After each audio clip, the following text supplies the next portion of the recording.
से फिर एक और है lack of qualification for the job. अगर तो आपकी क्वालिफिकेशन उस जॉब के लिए कम है, ठीक है, जैसे यूनिवर्सिटी लेक्चरर्स के लिए 18 इयर्स एजुकेशन इज़ मैंडेटरी। तो अगर आप 18 इयर्स एजुकेशन आपकी नहीं है, 16 इयर्स है एजुकेशन, और फिर उस वक्त आपको डिसमिस किया जा सकता है कि जैसे पहले 16 इयर्स वाले यूनिवर्सिटी लेवल पे पढ़ा रहे होते थे, लेकिन एचईसी ने क्राइटेरिया चेंज किया यूनिवर्सिटी लेक्चरर्स के लिए, तो वो 18 इयर्स हो गया, तो फिर 16 वाले अब यहाँ पे एलिजिबल नहीं रहे, ठीक है। तो उनको फिर क्राइटेरिया नया सेट होने की वजह से उनको कहा जाता है कि आप या तो एमएस में एमफिल में एडमिशन ले लें, अपनी एजुकेशनल क्वालिफिकेशन रिक्वायर्ड क्वालिफिकेशन से मैच करें। एडमिशन लेने का मतलब ये होता है कि आप 1.5 से 2 साल में अपनी 18 इयर्स एजुकेशन कंप्लीट कर लेंगे। लेकिन अगर 2 साल गुजर गए हैं, नई पॉलिसी आए हुए, नया एलिजिबिलिटी क्राइटेरिया अपडेट होते हुए, तो 2 साल में भी अगर आपने एडमिशन नहीं लिया, दैट मीन्स कि आपका कोई इरादा नहीं है, तो ऑर्गेनाइजेशन फिर आपको, उसने शुरू में कहा था कि आप कोशिश करें जल्द से जल्द एडमिशन लें, तो 2 साल बहुत हैं वेट करने के लिए, 4 सेमेस्टर गुजार दिए लेकिन अभी तक आपने एडमिशन नहीं लिया, दैट मीन्स कि आप अपनी क्वालिफिकेशन को इम्प्रूव नहीं करना चाह रहे, तो फिर आप उस एलिजिबिलिटी क्राइटेरिया, उस जॉब के लिए जो एलिजिबिलिटी क्राइटेरिया है उसके साथ मैच नहीं कर रहे, इसलिए ऑर्गेनाइजेशन आपको डिसमिस कर सकती है, ठीक है। और ये जो एक अभी मैंने कॉन्ट्रैक्ट में आपके साथ एक टर्म शेयर की जिसमें लिखा हुआ है कि जो आपने अपना एक्सपीरियंस, अपनी क्वालिफिकेशन, जो भी एजुकेशनल एकेडमिक सर्टिफिकेट्स प्रोवाइड किए हैं, वो एक एविडेंस हैं कि आपने इतने इयर्स की एजुकेशन ली हुई है। लेकिन कहीं से अगर ये प्रूफ हो जाता है कि आपकी 18 इयर्स वाली या एमफिल वाली एमएस वाली जो डिग्री है वो फेक है, दैट मीन्स कि आप उस क्वालिटी जो उस जॉब के लिए एलिजिबिलिटी क्राइटेरिया है उसके ऊपर पूरा नहीं उतर रहे हैं, इसलिए you will not be wanted any more at that specific job, और ऑर्गेनाइजेशन की मजबूरी होगी कि आपको इन एलिजिबल समझते हुए डिसमिस कर दें। फिर इसी तरह से एक और रीज़न है चेंज रिक्वायरमेंट्स और एलिमिनेशन ऑफ द जॉब, कि अगर जॉब की रिक्वायरमेंट चेंज हो जाएंगी, जैसे पहले मैनुअल रिकॉर्ड है, डाटा रिकॉर्ड कीपिंग के लिए मैनुअल काम करना पड़ता था, तो रजिस्टर के ऊपर किस तरीके से काम करना है, रिकॉर्ड कैसे मेंटेन रखना है, आपको वो बनाना आना चाहिए, ठीक है। लेकिन अब कंप्यूटर सिस्टम है, नए बिजनेस मैनेजमेंट सिस्टम्स इंट्रोड्यूस हो रहे हैं, तो वो अगर आपको नहीं आती है, आपकी स्किल उसमें नहीं है, तो अगेन क्या होगा, अपडेटेड सिस्टम के तहत उस जॉब की रिक्वायरमेंट चेंज हो जाएंगी, जिसके लिहाज से आप वहाँ पे उस जॉब के लिए सूटेबल नहीं रहते हुए आप मिसफिट हो जाएंगे फॉर दैट स्पेसिफिक जॉब, फिर आपको डिसमिस करना ऑर्गेनाइजेशन की मजबूरी है। इसी तरह से अगर वो जॉब भी एलिमिनेट हो जाए आपकी ऑर्गेनाइजेशन से, सपोज असिस्टेंट डायरेक्टर्स की पहले ज़रूरत थी, ऑर्गेनाइजेशन ने रखे हुए थे असिस्टेंट डायरेक्टर, आपको आप as an assistant director job कर रहे थे उस कंपनी में लेकिन अब असिस्टेंट डायरेक्टर की पोस्ट ही ऑर्गेनाइजेशन ख़त्म कर रही है, तो आप तो एज एन असिस्टेंट डायरेक्टर ही अपॉइंट हुए थे, अब असिस्टेंट डायरेक्टर की पोस्ट नहीं रही, तो आप भी वहाँ पे जॉब नहीं कर सकते, इसलिए आपको डिसमिस कर दिया जाएगा। अब इसमें से कुछ जॉब्स में आप, ये पहली दो जो हैं unsatisfactory performance and misconduct in the work place,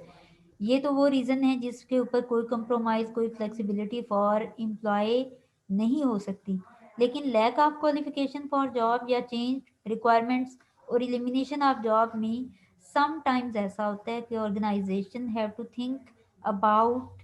his employees, जो कि जिनको ये डिसमिस कर रहे होते हैं, ये चाहते हैं कि उनके लिए कुछ और किया जा सके। जैसे कोविड-19 में एक बड़ा ही एक अच्छा स्टेप था जो कि बिम्स ने लिया था। आई पर्सनली अप्रिशिएट कि उन्होंने टेक केयर किया अपने एम्प्लॉयज़ के कंसिडरेशन को, उनके जो प्रॉब्लम्स थे उनको अंडरस्टैंड किया। और कई ऐसी जॉब थी जो कि सिर्फ अपने जो आपके स्टूडेंट्स के प्रॉब्लम्स हैं उनको हैंडल कर रहे थे,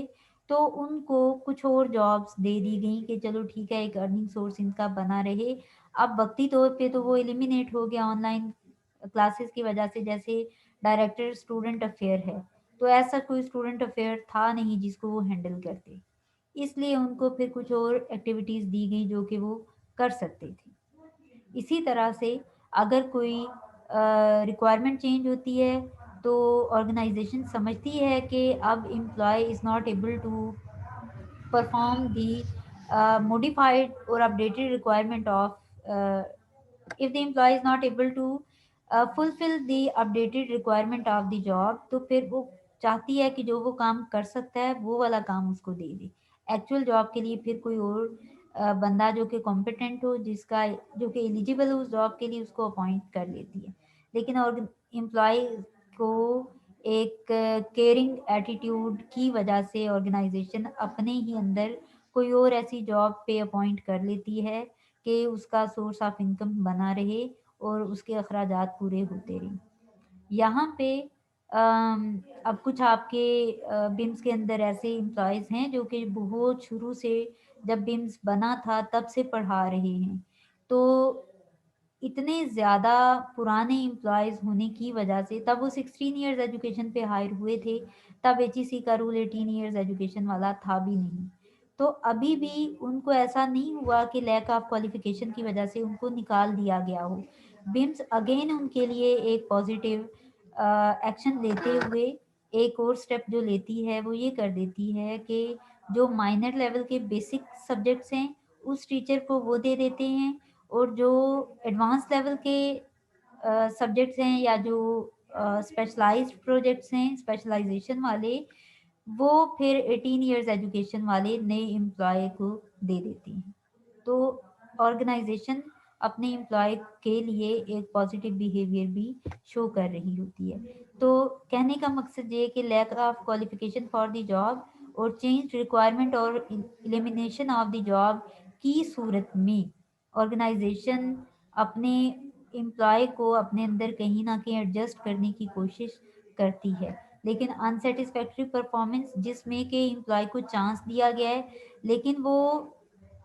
किसी भी सूरत अच्छा परफॉर्म करने के लिए तैयार ही नहीं है, दैट मीन्स कि वो काम करेगा ही नहीं, वो रिस्पॉन्सिबिलिटी नहीं लेना चाह रहा किसी भी पॉइंट पे, तो उसको फिर ऑर्गेनाइजेशन गुड बाय कहना ज़्यादा प्रेफर करेगी। इसी तरह से अगर कोई मिसकंडक्ट करता है, ऑर्गेनाइजेशन के रूल्स को फॉलो नहीं कर रहा, तो ये एक नेगेटिव एटीट्यूड होता है।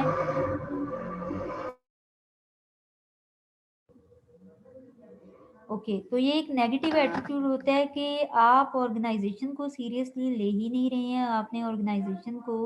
इतना नॉन सीरियस समझा हुआ है कि जो भी वो आपको करने को कहती है, जैसा करने को कहती है, you are not being concerned और आप डिसोबीडियंट हो रहे हैं, तो ऑर्गेनाइजेशन ऐसे एम्प्लॉय को नहीं चाहेगी, उसको फिर डिसमिस कर देगी। तो ये कुछ सॉलिड रीजंस हैं जिनकी वजह से डिसमिसल कैन बी पॉसिबल। अब जो नेक्स्ट स्टेप आता है दैट इज़ इन सबऑर्डिनेशन, जिसकी हम बात कर रहे थे कि आप अपनी अथॉरिटीज़ को, रूल्स रेगुलेशंस को फॉलो नहीं करते हैं।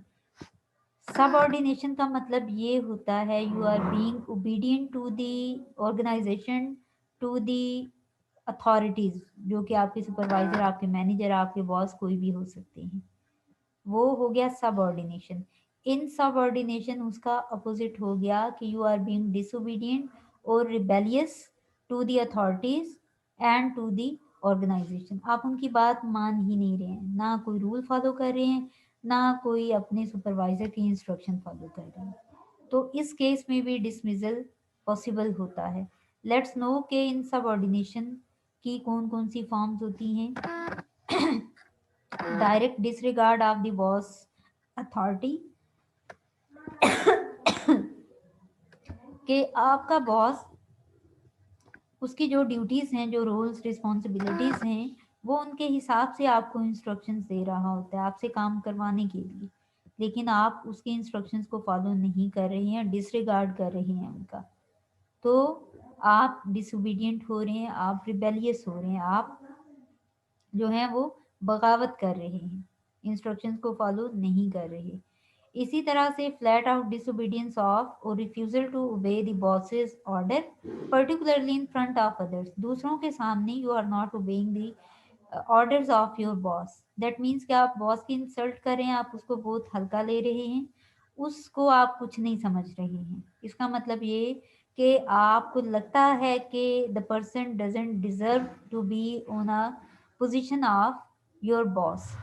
तो ऑर्गेनाइज अल्टीमेटली ये क्या हुआ कि ऑर्गेनाइजेशन ने उसको हायर किया हुआ है, ऑर्गेनाइजेशन को लगता है कि he is an eligible person for this job. तो अगर आप उसको उसकी इंस्ट्रक्शंस को फॉलो नहीं कर रहे और दूसरों के सामने डिसरिगार्ड कर रहे हैं या उसकी इंस्ट्रक्शंस को फॉलो करने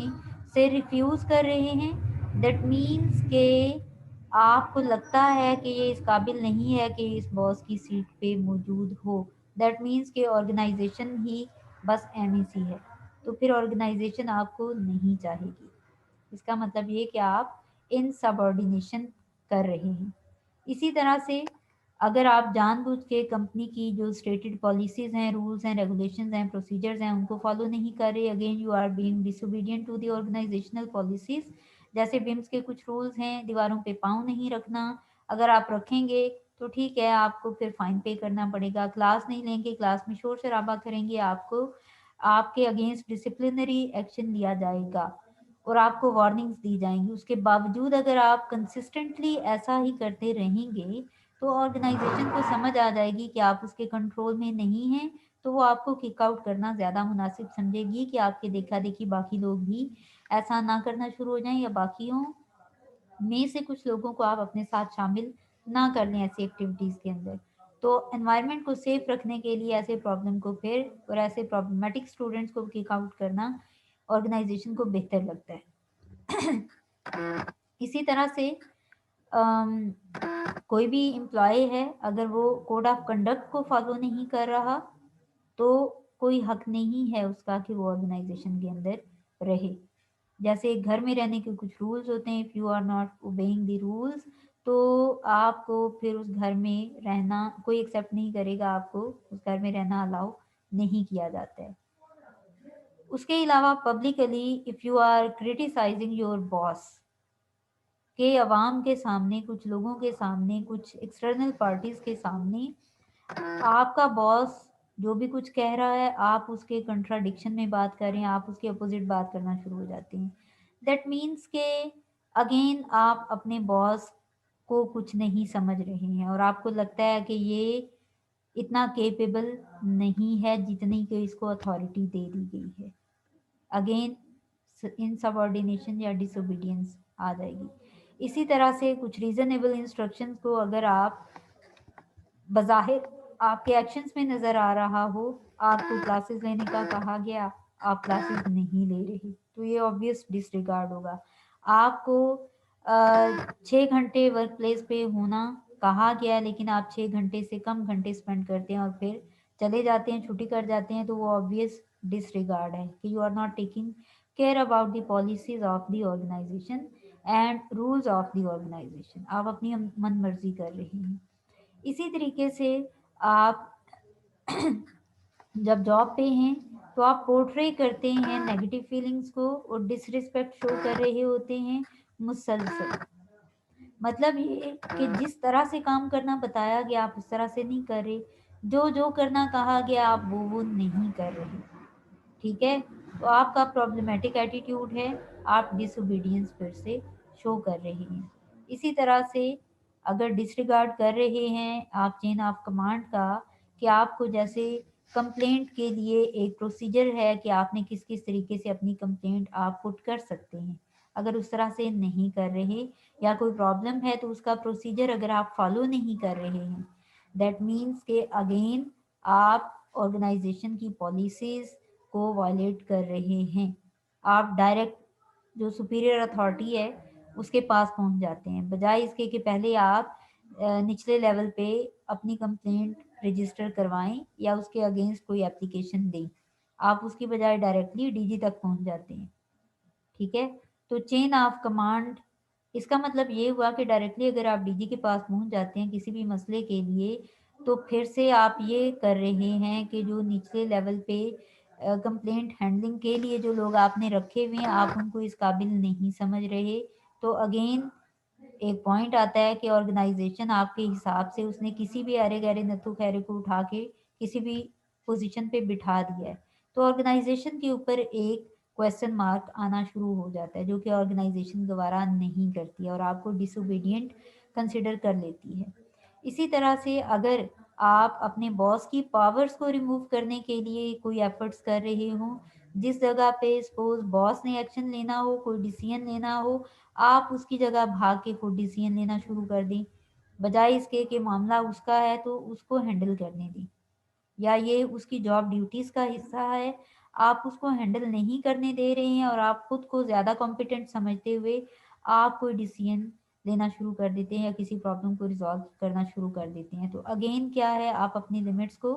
क्रॉस कर रहे हैं, अपनी जॉब ड्यूटीज़ से हट के जो सुपीरियर लेवल की जॉब ड्यूटीज़ हैं आप उनमें घुसने की कोशिश कर रहे हैं। तो ये डिसोबीडियंट होगी, क्योंकि ऑर्गेनाइजेशन आपसे ऐसा कुछ एक्सपेक्ट नहीं करती है। अब डिसमिसल तो हम देख रहे हैं, इन सबऑर्डिनेशन भी हमने देखी कि ठीक है, कहीं ना कहीं सारे ही पॉइंट्स अभी तक हमें डिसमिसल के वैलिड लग रहे हैं कि अगर इन बेसिस पे एम्प्लॉय को डिसमिस किया जाता है या उसके साथ अपना एम्प्लॉयमेंट रिलेशनशिप जो है वो टर्मिनेट किया जाता है, तो ये सॉलिड रीजंस हैं, तो ये जस्टिफाइबल है, ये फेयर है। लेकिन whenever the organization is dismissing the employee of the organization, तो उसके लिए एम्प्लॉय को जस्टिफाई करना ज़रूरी है कि क्यों उसको निकाला जा रहा है। जैसे कॉन्ट्रैक्ट के का कुछ हिस्सा मैंने आपके साथ शेयर किया, अगर तो उनमें से जो रिटर्न टर्म्स एंड कंडीशंस हैं उनमें से अगर मैं कोई टर्म एंड कंडीशन वायलेट करती हूँ, तो it will be fair to dismiss me from the BIMS, क्योंकि मैंने खुद एग्री किया कि ठीक है मैं ये काम करूँगी और ये काम नहीं करूँगी, लेकिन मैं फिर खुद मान के एक्सेप्ट करके और उसके बाद मैं प्रॉब्लम्स क्रिएट कर रही हूँ फॉर द ऑर्गेनाइजेशन, तो फिर मुझे डिसमिस करना विल बी फेयर। ठीक है, और इसी तरह से जैसे 1 मंथ प्रायर नोटिस या 1 मंथ की सैलरी दी जाएगी, ये एक उसके अंदर टर्म लिखी हुई है। तो फेयर प्रोसीजर ऑफ डिसमिसल क्या होगा कि मुझे अगर अभी से निकालना चाह रही है ऑर्गेनाइजेशन, मुझे एक मजीद महीने के लिए बर्दाश्त नहीं कर सकती है, तो वो मुझे अभी गुड बाय कह देगी और मुझे 1 मंथ की सैलरी दे देगी, या अगर वो मुझे बर्दाश्त कर सकती है तो ठीक है 1 महीने का फिर मुझे वो नोटिस दे देगी। ये जस्टिफाई होगा और ये फेयरनेस होगी इन डिसमिसल प्रोसेस। इसी तरह से अब रॉन्गफुल डिस्चार्ज है या आप किसी को अनफेयरनेस तरीके से डिसमिस करते हैं, तो उसके लिए ये हम किसको रॉन्गफुल डिस्चार्ज या अनफेयर डिसमिसल कह सकते हैं, जब लॉ की वायलेशन हो रही हो, जब कॉन्ट्रैक्ट के अंदर मेंशन टर्म्स एंड कंडीशंस की वायलेशन हो रही हो, उसको रॉन्गफुल डिस्चार्ज कहा जाएगा। कि लिखा हुआ है कि आपको 1 मंथ प्रायर नोटिस या सैलरी दी जाएगी, वो दोनों ही नहीं दिए गए, ये रॉन्गफुल डिस्चार्ज हो गया। ऑर्गेनाइजेशन ने अपनी कमिटमेंट को परसू नहीं किया है, उन्होंने वायलेशन की है whatever they the organisation has promised in the form of contract, वो उन्होंने वायलेट कर दिया, तो ये रॉन्गफुल डिस्चार्ज हो जाएगा। फिर जो रीजंस हैं इन सबऑर्डिनेशन की डिफरेंट फॉर्म्स हैं, और जो हमने बेसिस फॉर डिसमिसल पढ़ी हैं या ग्राउंड रीजन फॉर डिसमिसल पढ़े हैं, उनमें से कुछ भी नहीं हो रहा, ऐसे ही बस ऑर्गेनाइजेशन ने कहा कि आप नहीं आ सकते, क्यों? क्योंकि मैं नहीं चाहता कि आप कल से आए, तो ये रॉन्गफुल डिस्चार्ज हो जाएगा।